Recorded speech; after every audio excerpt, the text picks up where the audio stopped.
They say revenge is a dish best served cold, but for Elena, it was served at a five-star resort under crystal chandeliers at her own ex-husband's wedding. He stood there smug and triumphant, a microphone in one hand, his bride on his arm, bragging about their lavish future. He thought he had won, that he had erased her. He had no idea that the quiet, unassuming man sitting beside her, the man he had dismissed as her pity date, was about to turn his perfectly planned wedding into a legend for all the wrong reasons. What happens when your past collides with a future you never imagined? The invitation arrived on a Tuesday, nestled between a bill for the utilities at her modest Seattle apartment and a postcard from a friend traveling through Thailand. It was thick, creamy cardstock, the kind of paper that felt unapologetically expensive. Embossed in gold calligraphy that swirled with arrogant perfection were the names Andrew Whitman and Sloane Radcliffe. Below them, the date and the location, the Olympic Regent, a place synonymous with old money and extravagant declarations of love. Elena Green let her fingers trace the raised lettering. Andrew Whitman, her ex-husband, the name still felt like a phantom limb, a part of her that was gone, but occasionally ached with the memory of its presence. They had been divorced for 2 years, a messy, soul-crushing affair that had left her feeling like a hollowed-out version of herself. He had initiated it, of course. Their 7-year marriage, which she had thought was a partnership, had in his eyes become a liability. He was a man on the rise, a junior partner at a prestigious downtown law firm, and she, a freelance illustrator who worked from home in leggings and oversized sweatshirts, just didn't fit his narrative anymore. "We've grown apart," he had said, the words sterile and rehearsed. "I'm on a different trajectory." That trajectory turned out to be Sloane Radcliffe, heiress to a luxury real estate empire, a woman whose life was a curated collection of charity galas, equestrian events, and summers in Monaco. She was everything Elena wasn't: polished, pedigreed, and powerfully connected. The news of their relationship had been a gut punch, confirming every insecurity Andrew had so expertly cultivated in her over the years. That she wasn't smart enough, ambitious enough, or beautiful enough. That she was, in the end, replaceable. Now, holding the invitation, a wave of nausea rolled over her. Why had he sent it? It felt less like an olive branch and more like a final public declaration of his victory, a command performance for her own humiliation. He wanted her to witness it. To see him standing at the altar with his perfect bride in their perfect venue, cementing a life. She was never good enough. For Andrew, it was a power play, pure and simple. Classic Andrew. Her first instinct was to burn the invitation, to watch the ostentatious gold lettering curl into black ash and flush it down the toilet. She pictured herself RSVPing, no, with a defiant flourish, scribbling a message she'd never send. "Sorry, I'm busy that day. Washing my hair and reclaiming my soul." She tossed the invitation onto her small kitchen counter.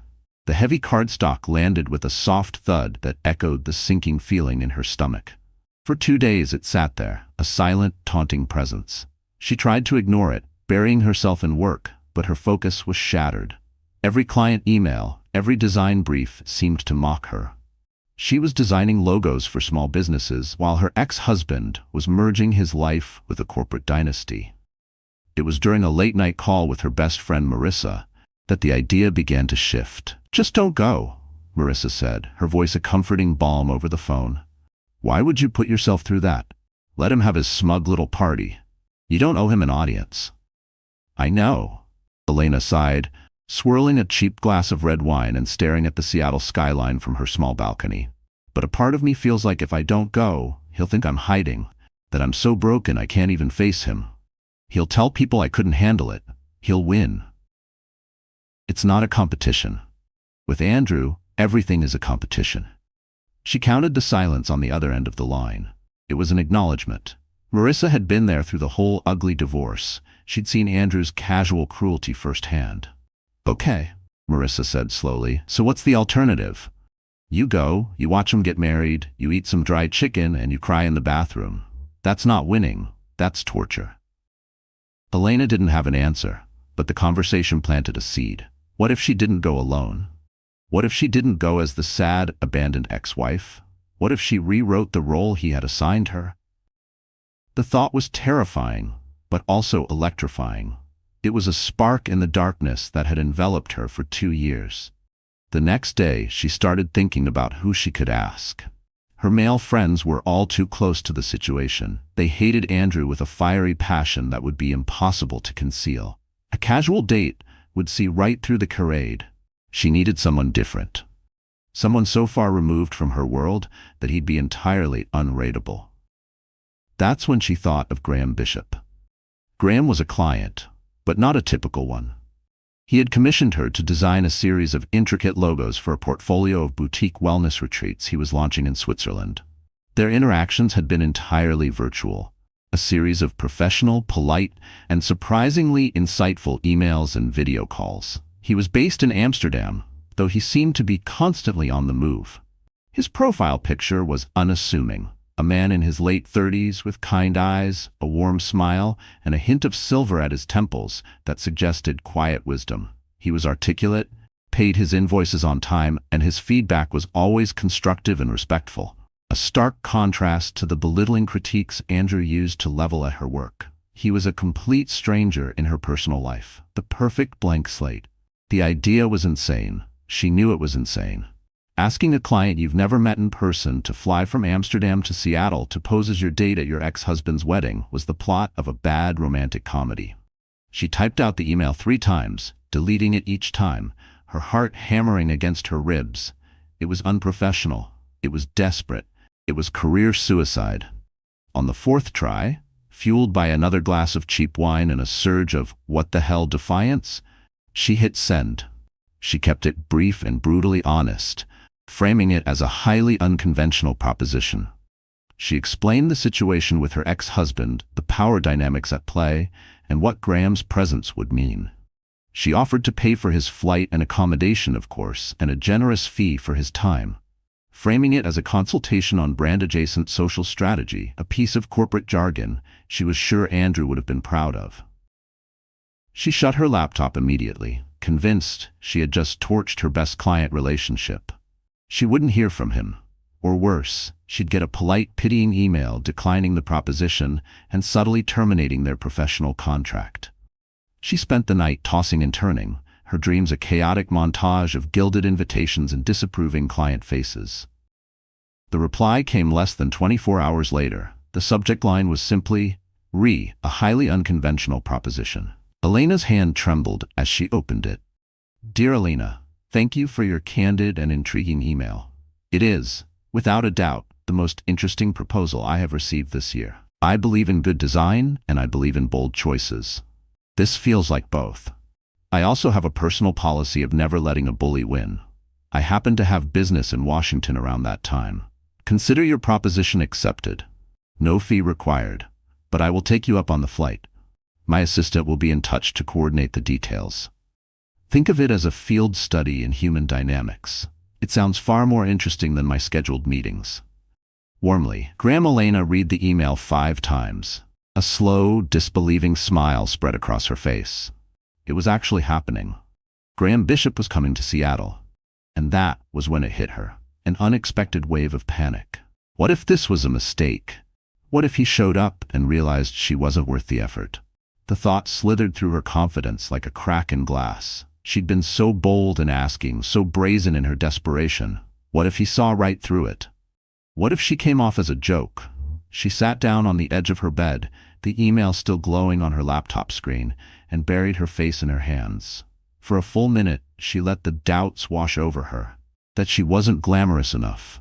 That she couldn't pull this off. That she would show up at the wedding and still somehow feel small. Just like always.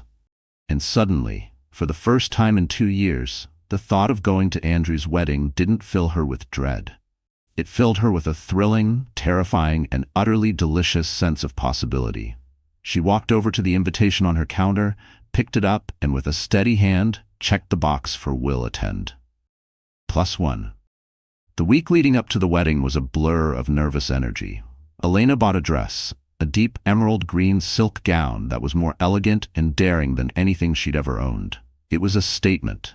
A silent rebellion against the beige, inoffensive woman she had been when she was with Andrew.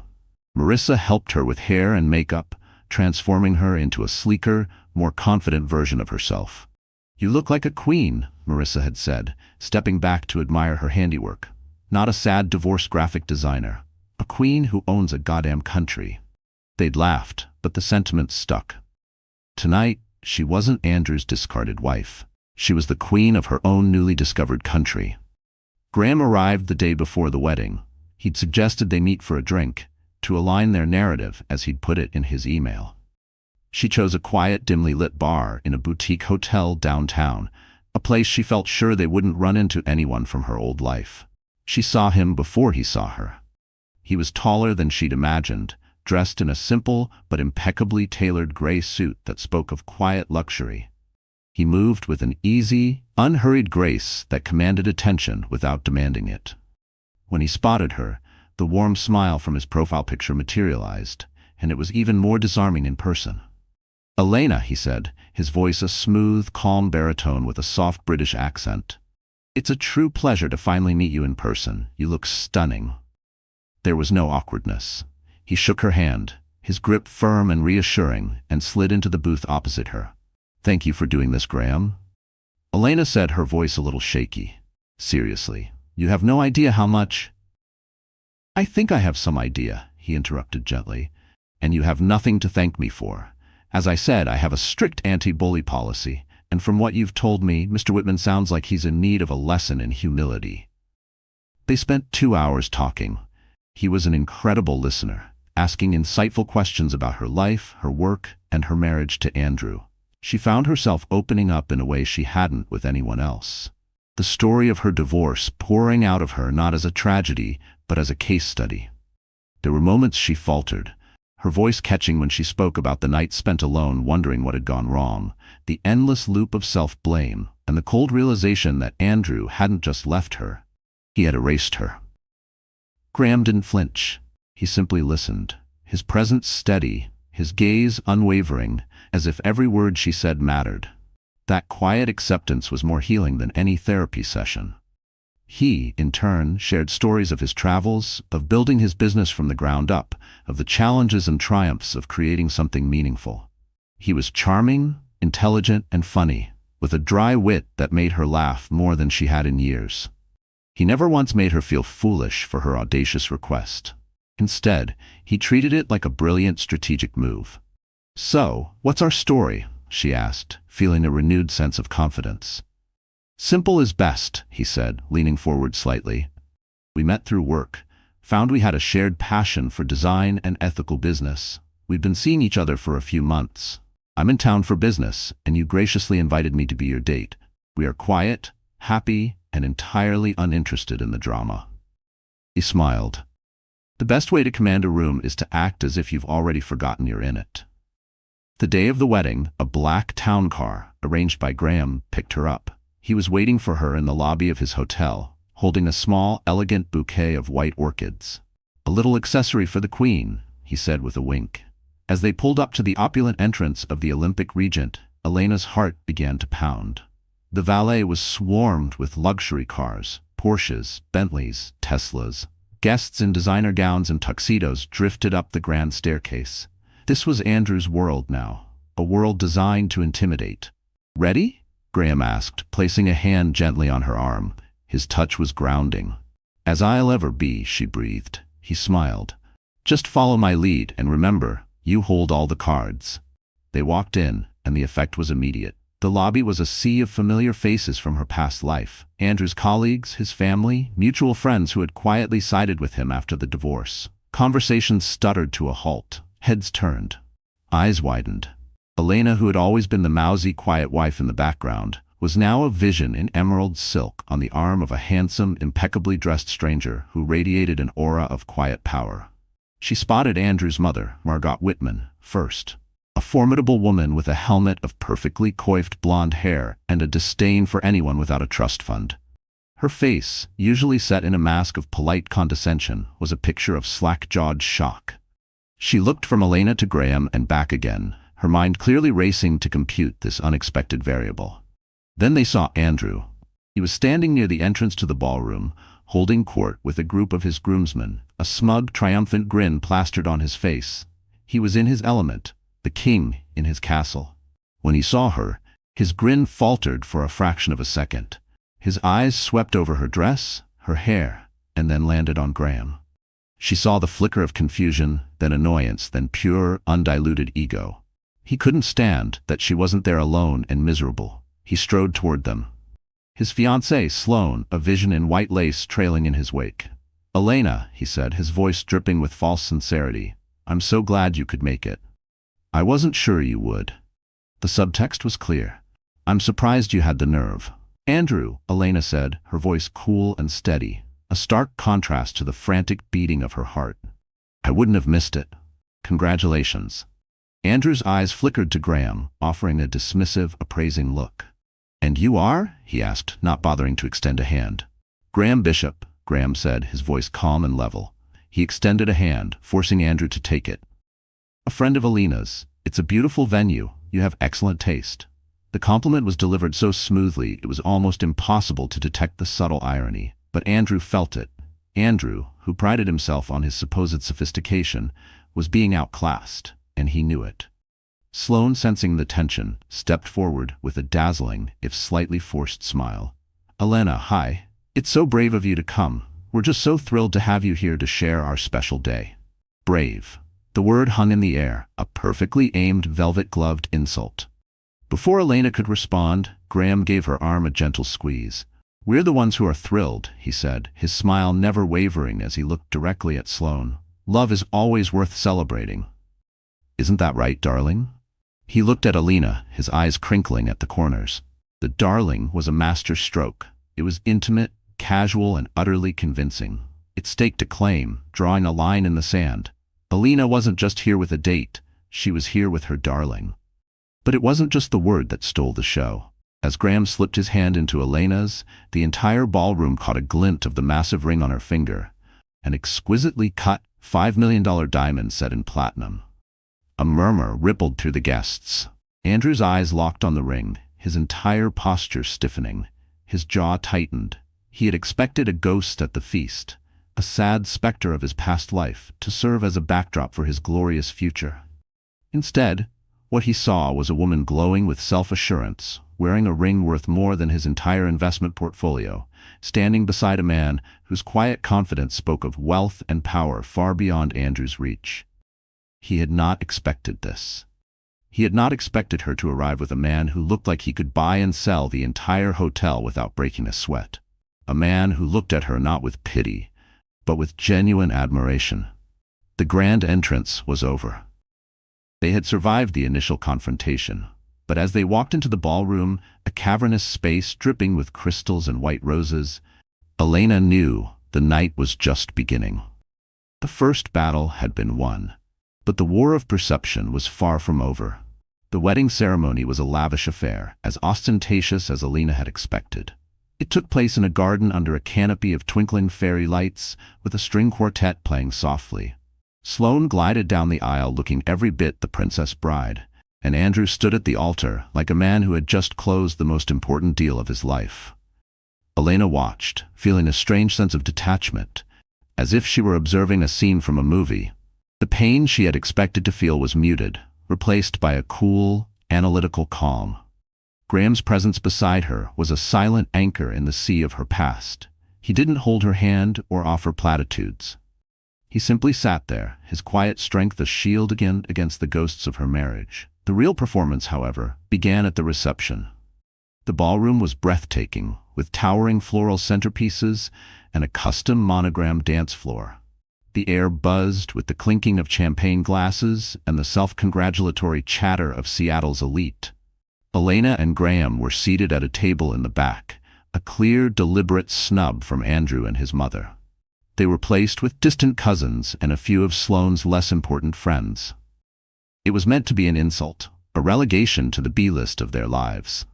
Graham, however, seemed to find it amusing. "The best view of the theater is from the back row," he murmured to her as they sat down, a twinkle in his eye. Dinner was punctuated by a series of fawning toasts. Andrew's best man, a fellow lawyer named Mark, spoke glowingly of Andrew's ambition and drive. Sloane's father, a gruff, imposing man, welcomed Andrew to the Radcliffe family and spoke of merging not just their families, but their assets. Every speech was a variation on the same theme: wealth, power, and status. It was a celebration not of love, but of a successful acquisition. Elena picked at her sea bass, feeling the weight of the room's collective judgment. She could feel the curious glances, guests whispering not just about her presence, but about the ring glittering on her hand. That ring. $5 million of unmistakable brilliance. Every time her hand moved, it caught the light, and caught someone's attention. The whispered conversations began. Is that his ex-wife? Who is that man with her? She looks surprisingly good. Then it was Andrew's turn. He stood up, tapping a fork against his crystal glass, a broad, self-satisfied smile on his face. He held Sloane's hand, lifting it to his lips to kiss her diamond-encrusted fingers. The room fell silent, hanging on his every word. Wow, he began, his voice booming through the sound system. Just wow. Look at my wife. He beamed at Sloane, who blushed prettily. Am I the luckiest man in the world or what? A round of applause and cheers. I want to thank you all for being here, he continued, his gaze sweeping the room. Our friends, our family, this day is the start of the rest of my life. A better life. A life I've worked damn hard for. His eyes, for a brief, calculated moment, flickered toward Elena's table. It was a tiny, almost imperceptible gesture, but she felt it like a physical blow. He was talking about her. He was framing their marriage as the before to his glorious after. Sloane has shown me what it means to have a true partner, he went on, his voice thick with performative emotion. Someone who inspires you, who pushes you, who shares your vision for the future. We're not just starting a marriage today, we're building an empire. He then launched into a detailed, cringeworthy monologue about their future plans.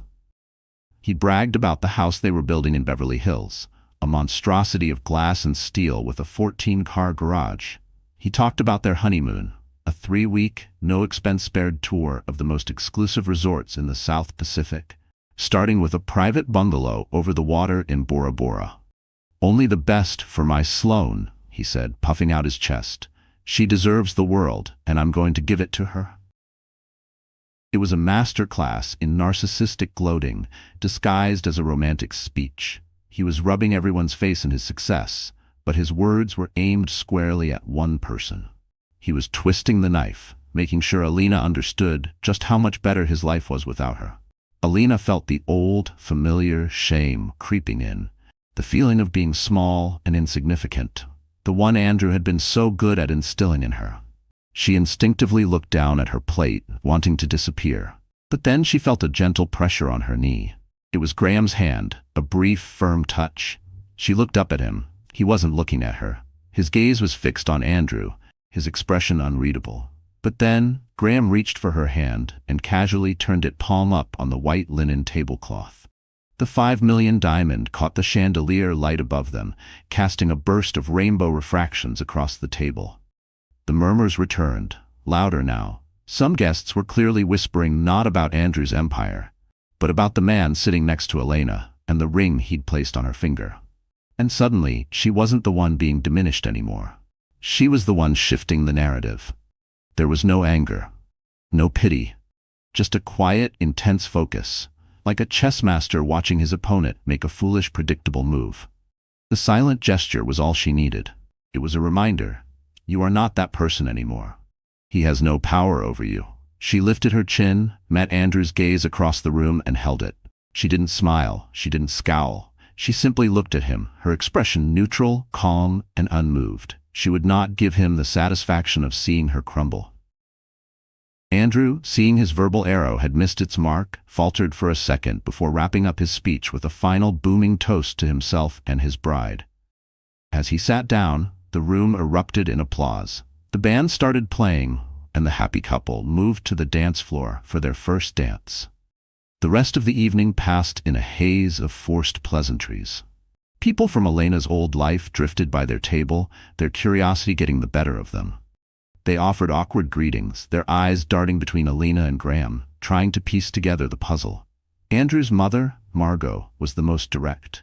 She swooped in while Graham was away getting drinks, her smile as sharp as broken glass.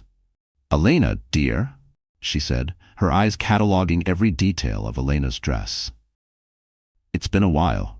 You're looking, well, The word was loaded, as if her well-being was a surprising and slightly inconvenient development. Yes, Elena replied, her voice even. It's a beautiful wedding. Isn't it?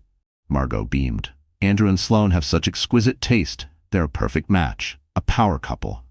She paused, her gaze flicking toward the bar where Graham was waiting. And who is your friend? Is he in business? The question was a thinly veiled inquiry into his net worth. His name is Graham, Elena said simply. And yes, you could say that. Before Margot could probe further, Graham returned, handing Elena a glass of champagne. He nodded politely. Mrs. Whitman, I was just admiring the floral arrangements. Spectacular. Margot, momentarily disarmed by his charm and direct address, managed only a tight smile. Yes, well, Sloane's father has a connection. She was clearly flustered, unable to place him in her carefully constructed social hierarchy. Graham was an anomaly, a variable she couldn't account for, and it unnerved her. She made a hasty retreat, muttering something about needing to speak to the caterer. She seems lovely, Graham said dryly as he sat down. Elena let out a small laugh, the tension finally breaking. She's the reason Andrew is the way he is. Ah, the source code, he nodded, taking a sip of his drink. That explains a great deal. They watched as Andrew and Sloane worked the room, soaking in the adoration, the picture of perfect happiness. But knowing Andrew as she did, Elena could see the cracks in the facade. She saw the way his eyes kept darting back to their table. The slight, persistent frown that creased his brow whenever he looked at them. He had orchestrated this entire event to be his coronation. And the presence of his supposedly broken ex-wife, now wearing a $5 million ring from a tech billionaire, had turned his victory lap into a public unraveling. Looking radiant and happy with a confident, mysterious man was a discordant note in Andrew's carefully orchestrated symphony of success. The ticking bomb of his ego was primed. And as the night wore on, fueled by expensive champagne and the adulation of the crowd, Elena had a feeling it was only a matter of time before it went off. She just didn't realize that the person holding the detonator wasn't Andrew. It was the quiet, unassuming man sitting right next to her. The explosion came, as they always did with Andrew, when he felt his spotlight was dimming. The cake had been cut, a towering 8-tiered confection that probably cost more than Elena's old car. The band was playing a generic, upbeat pop song, and the dance floor was filled with slightly drunk guests. Andrew, never one to let an opportunity for a monologue pass him by, grabbed the microphone from the band's lead singer. Hey everyone, can I have your attention for just one more minute? He slurred slightly, a sheen of sweat on his forehead. Sloane clung to his arm, looking a little weary of her husband's constant need for an audience. I just want to say from the bottom of my heart, he began, his voice echoing through the ballroom, that this has been the best day of my life. He paused for effect. And it's only going to get better tomorrow. My beautiful wife and I, he gestured grandly to Sloane, are heading off to Bora Bora. Private jet, of course. A little gift from my new father-in-law. He winked at Sloane's father, who beamed with pride. And we want everyone here to have just as amazing a time on their own honeymoons. Or, just a regular vacation for those of you who are already hitched. He chuckled, and a few of his groomsmen whooped in support. It was a clumsy, arrogant attempt at being magnanimous, but it was really just another way to brag about his own good fortune. Then, he looked with laser-like focus directly at Elena's table. The smile on his face was pure, unadulterated malice. Even you, Elena, he said. The entire room turned to stare at her.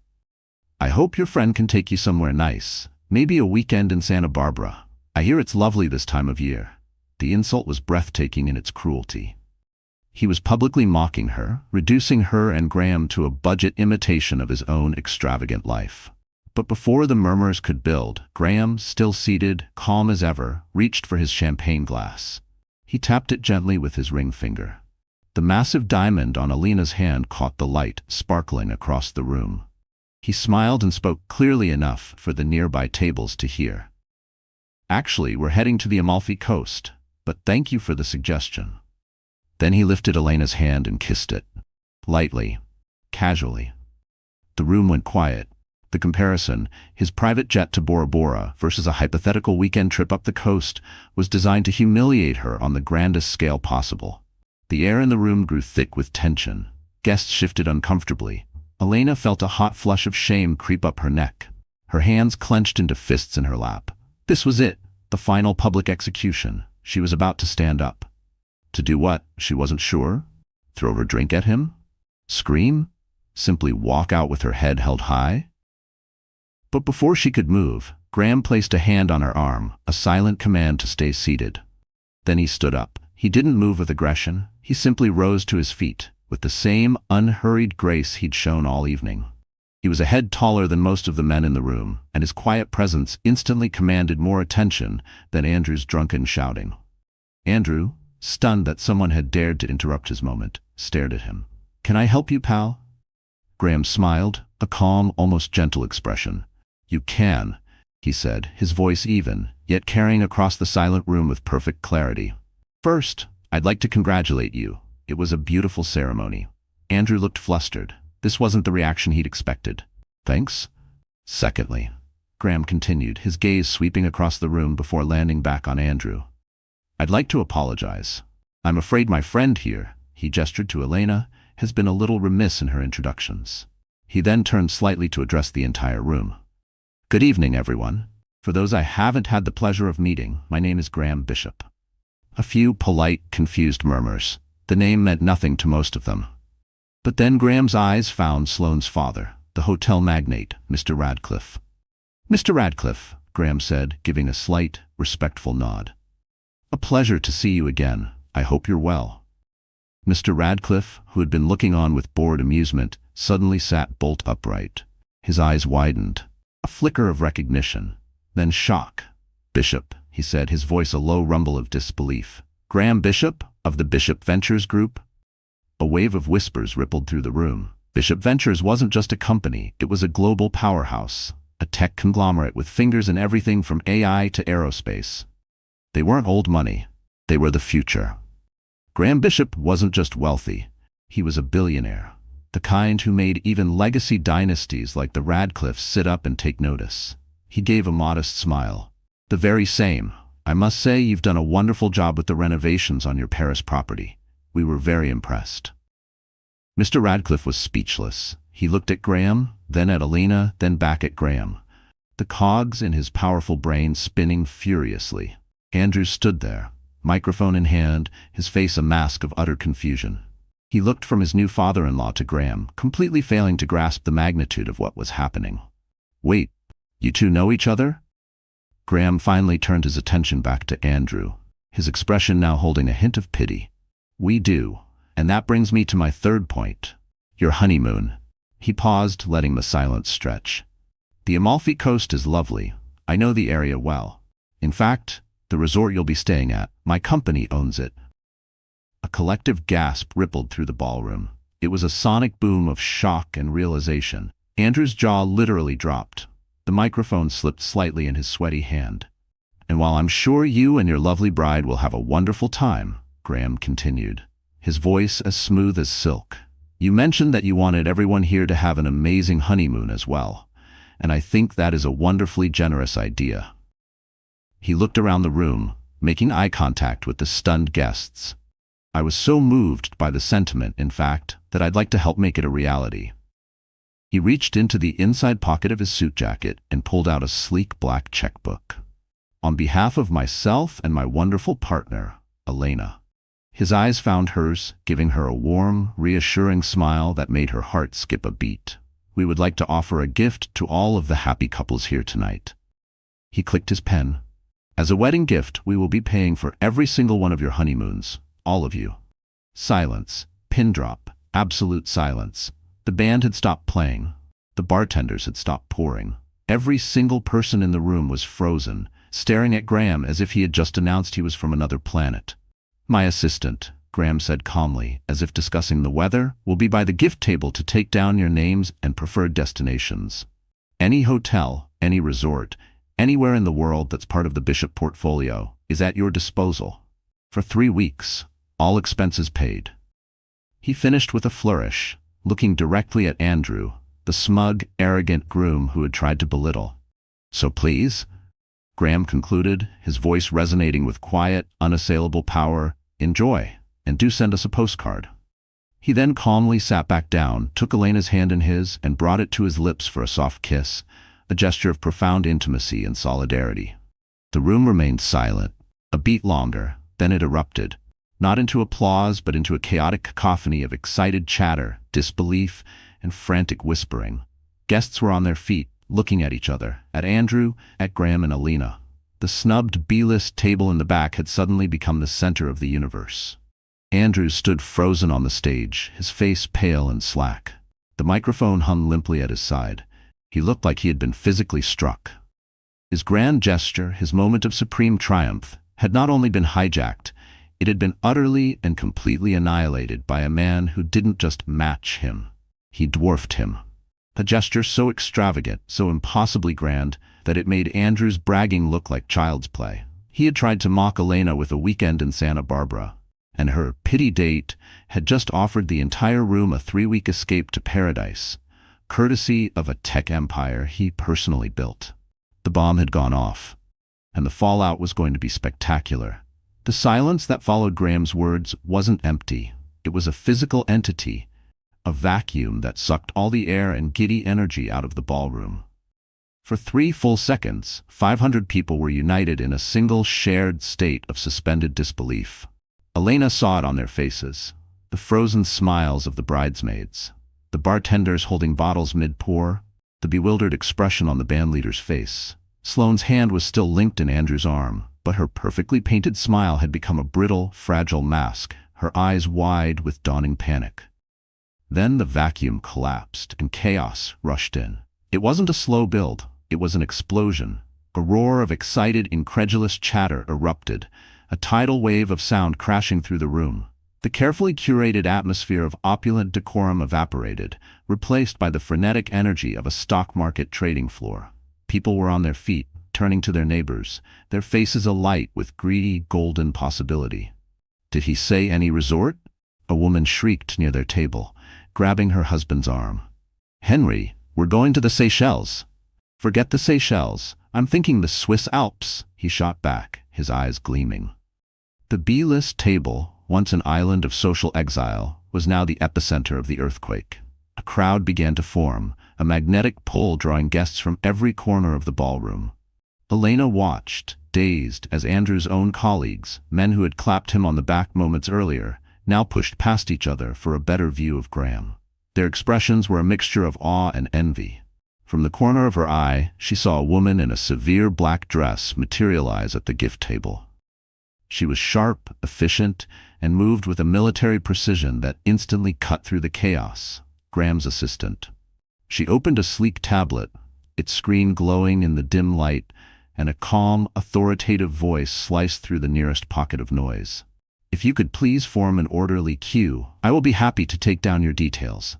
Please have your preferred destination and travel dates in mind." This woman, this sudden appearance of sheer competence, made Graham's promise breathtakingly real. This wasn't a drunken, grandstanding gesture. It was a logistical operation, already in motion. Across the room, Elena saw Mr. Radcliffe, the patriarch, moving with purpose. He ignored his daughter, who was now frantically whispering at a stone-faced Andrew.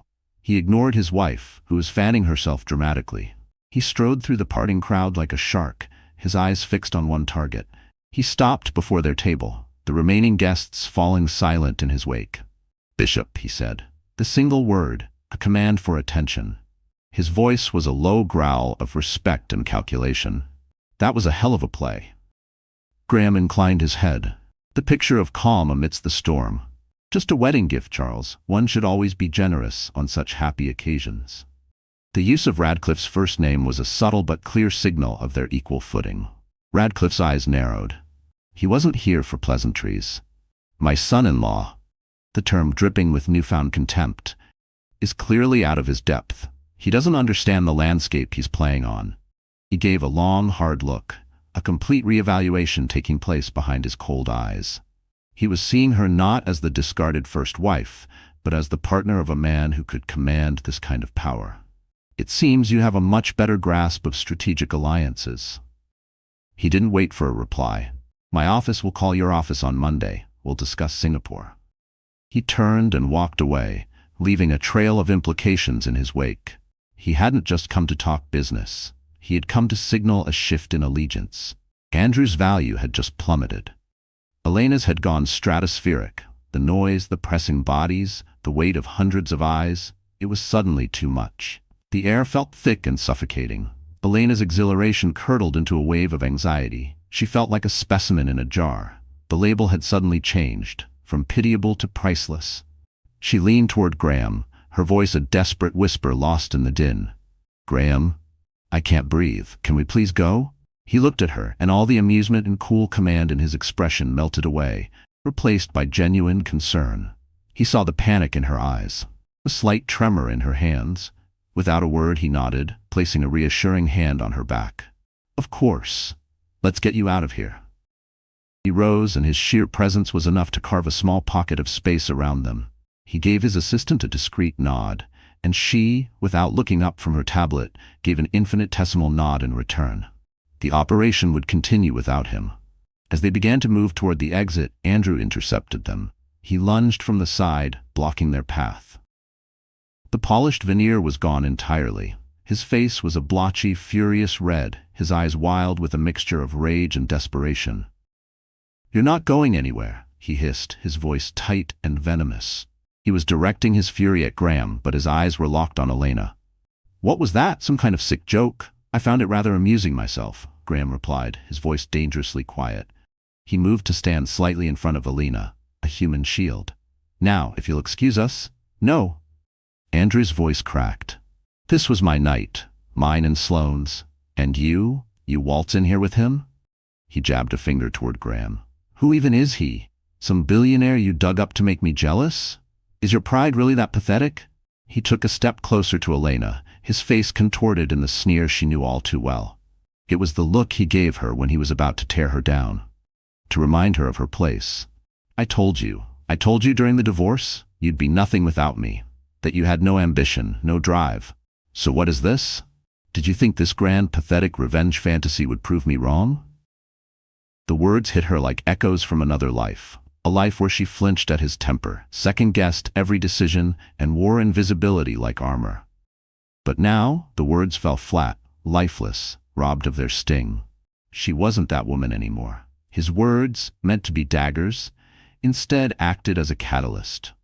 They didn't wound her.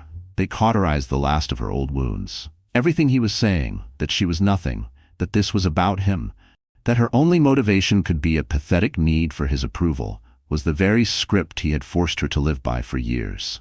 And in that moment, she was done with it. She stepped out from behind Graham's protective stance. She faced her ex-husband, not with anger, but with a profound, bone-deep weariness that gave way to steel resolve.